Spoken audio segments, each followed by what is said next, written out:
සැබෑ කිතුනුවෙක් නම් මම ඔබ දෙවියන් වහන්සේට නමස්කාර කරන විදිය හරිද?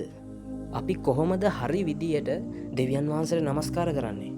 නමස්කාරය කියන මාතෘකාවට ලෝකය දෙන අර්ථකථනය තමයි කෙනෙක් තව කෙනෙක්ට උපරිමයෙන්ම තමන්ගේ උපරිමයෙන්ම ගෞරවය දැක්වීම විය හැකි උපරිමයෙන් යටත්වීමත් කීකරුවීමත් කියන දේ.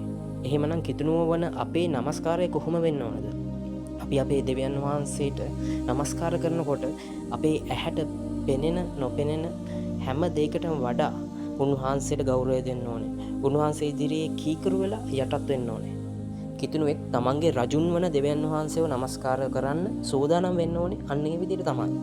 ස්තුති කරද්දී ප්‍රශංසා කරද්දී අපිට පුළුවන් අත්පොලසන් දෙන්න, ගායනා කරන්න, ශබ්දයෙන් නටන්න පුළුවන්. ඒත් මේ නමස්කාරය කියන තැනට පිවිසෙද්දී අපි ඒ විදිහට හැසිරෙන එක සුදුසු නැහැ. අපි සිටගෙන ඉන්නේ අපේ රජ වූ ඒ දෙවියන් වහන්සේ ඉදිරියේ. අපේ නිර්මාණකරු, මැවුම්කරු ඉදිරියේ තමයි අපි සිටගෙන ඉන්නේ. පොඩ්ඩක් හිතලා බලන්න. ලෝකයේ තුල අපි ගත්තොත් රාජ්‍ය නායකයෙක් ඉස්සරහා කොහොමද මිනිස්සෙක් හැසිරෙන්නේ? හිටගෙන ඉන්නේ ඉරියව් කොහොමද? කතා කරන විලාසය කොහොමද? එහෙමනම් කිතුණුවන් වෙන අපේ රජු වෙන දෙවියන් වහන්සේට අපි කොහොම නමස්කාර කරන්න ඕනේද?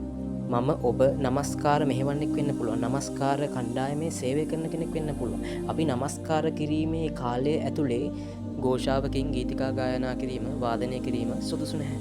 සමහර විට මම ඔබ සභාවේ නායකෙක් වෙන්න පුළුවන්. අපි නමස්කාර කරන ඒ කාලය ඇතුලේ අත්දැවීම්, සුව කිරීම, යක්ෂයන්දොර කිරීම යන කාරණා කිරීම සුදුසු නැහැ. ඒ වගේම තමයි අපේ ශුද්ධාමන වහන්සේ ඉක්මවීමක් ඇතුව ක්‍රියා කරන තැනන් වහන්සේ. අපිට නමස්කාර කාලය අතරමැද අන්‍ය භාෂාවෙන් කතා කරන්න අවශ්‍ය වෙන්න පුළුවන්. ඒ වගේම ශුද්ධාමන වහන්සේගේ බලයෙන් පිරීමකට ලක් වෙන්න පුළුවන්. ඒ වෙලාවේදී ഘോഷා කිරීම සුදුසු නැහැ. ඒ අන් අයටත් බාධාවක් වගේම එය නමස්කාර කාලයට ඒ හැසිරීම සුදුසු නැහැ. අද කිතුණු සභාවේ නමස්කාරය තුළට ආගම්වල ඒ දෙවිවරුන්ව නමස්කාර කරන ඒ විදි, ඒ හැසිරීම් සභාවේ නමස්කාරය තුළට ගෙනල්ලා තිනවා. උදාහරණයක් විදිහට නමස්කාර වෙලාවේදී සමහරුන් ආවේශ වූ විදිහට හැසිරෙනවා. අපි විසින් උපරිමයෙන් යටත් වෙලා ගෞරවය දීලා අපේ රජුන් වහන්සේට කරන මේ නමස්කාරය එසේ විය යුතුද?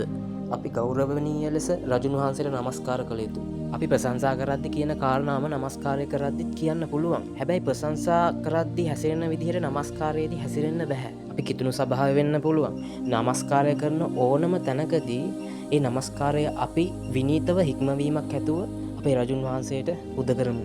ජේසු පිහිටයි.